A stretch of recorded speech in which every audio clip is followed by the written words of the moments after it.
Okay, I'm back again. I keep getting interrupted by my daughter. So yes, I don't I was saying on this faith walk, as much as I need Christ now, I need it so much. I need him so much that I don't find joy otherwise if I'm not fellowshipping or if I'm not reading about God or anything like that. There's no real joy. There's no lasting joy. So let me just do this so I can get back to my daughter because I know these videos are just gonna be cut off when it gets so good. Um I'm gonna do the each day new beginning. Just read it to y'all, see if it correlates to anything I read in the daily bread for y'all. So I'll do the 25th and the 26th, and then I'll get back to my call. Um, we are all held in place by the pressure of the crowd around us. We must all lean upon others. Let us see that we lean gracefully and freely and acknowledge their support. Margaret Collier Graham. So I'm not quite knowing if this correlates, but we'll see. We did not come into this world alone, and our voyage through this life is in concert with many others. So some who directly aid us, while others seem to hinder our paths. We don't have full knowledge, however, we can't determine the many ways we are being helped to take the right steps, even by those who block our way for the moment. Likewise, our presence is helping to pave the way for both the friends and the strangers we will encounter today. At work, on the street, at a meeting perhaps, we all have been charged in this life with the similar responsibilities to help one another fulfill our destinies. Our impatience with one another, our wavering love and acceptance of each other. At times, our disavowal of our brothers and sisters comes because we fail to understand the necessary part we each play in the drama of one another's life. In my personal drama, I'm sharing the stage with everyone else as I encounter today. I needed a supporting cast and I needed applause. I will give it freely today. So this is just saying basically, God puts everyone in your life for a reason. Whether it is negative or positive, you have something to learn from it, right?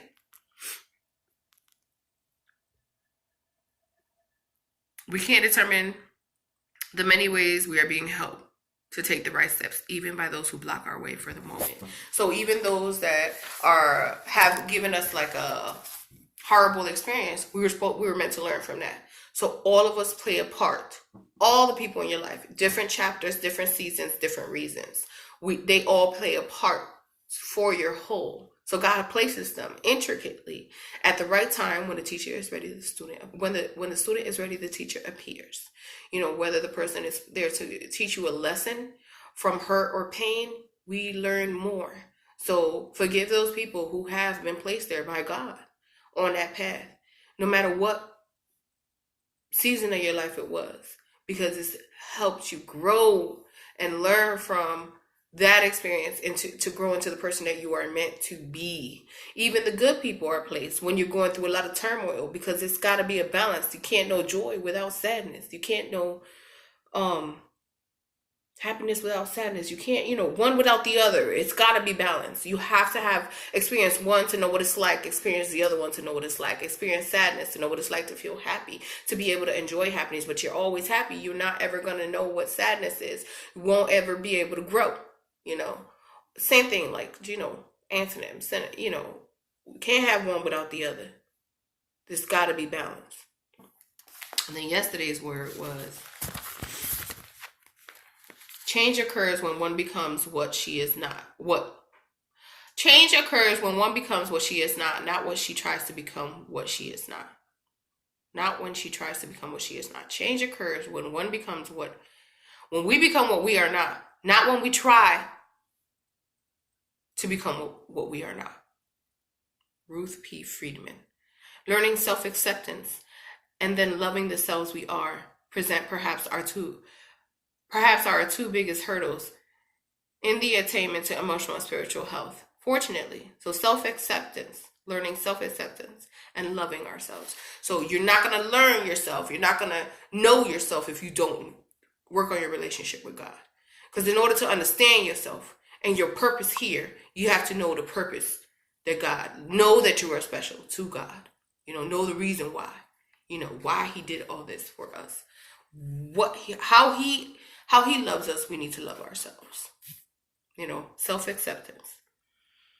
Fortunately, there are not emotional and spiritual support. The present, perhaps, are two biggest hurdles to the attainment of emotional and spiritual health. Fortunately, they're not insurmountable hurdles. The Bible, God, your walk with God, offers ready assistance.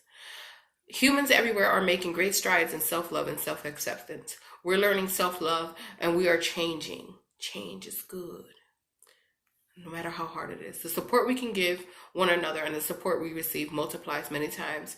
Then healthy energy is created. Healthy energy that touches us all. Emotional and spiritual health are gifts promised by God. When we work it, we must move beyond our perfectionism, beyond our standards of perfectionism, and know that we are made perfect, flaws and all, in God's image. Relish our humanness. So accept what is and change what you can. So what's that thing? Father, give me the courage to accept. I cannot change. Accept the things I can change. Oh, I can't think of it right now. Sorry, guys. It's the serenity prayer. Give me the serenity to accept the things I cannot change. Accept the things I can change. Wow, I can't remember it. Give me the serenity to accept the things I cannot change. The courage to change the things I can. And the wisdom to know the difference between them. So there are certain things you cannot change about yourself. What you're looking like at this moment. Certain things about you. Certain things can be changed. What's inside.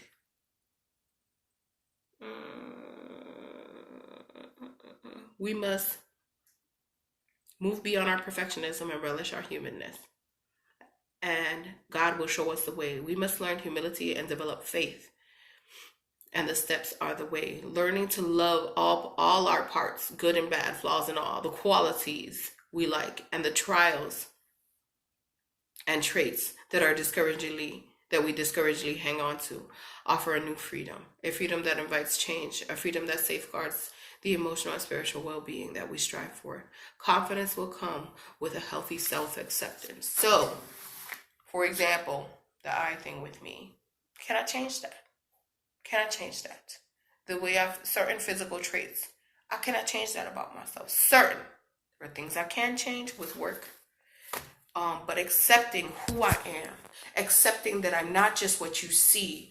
I am a whole individual who makes wonderful, loving choices, who loves unconditionally, who walks and is guided by God. That accepting that that's what it is, accepting that you are who you are, learning who you are, loving who you are, in and out, flaws and all, whether you think it's good or not, creates maturity. Knowing that we're special in God's eyes, knowing that we are everything to him because he loves us so much, learning to love ourselves that way, learning to love others that way. That creates maturity, spiritual and emotional maturity. So, we're going to label this all the other ones part 2 because I had to do 3 videos to get it done. So, remember, smile at a stranger. We're all brothers and sisters. Love one another. If you love someone, tell them.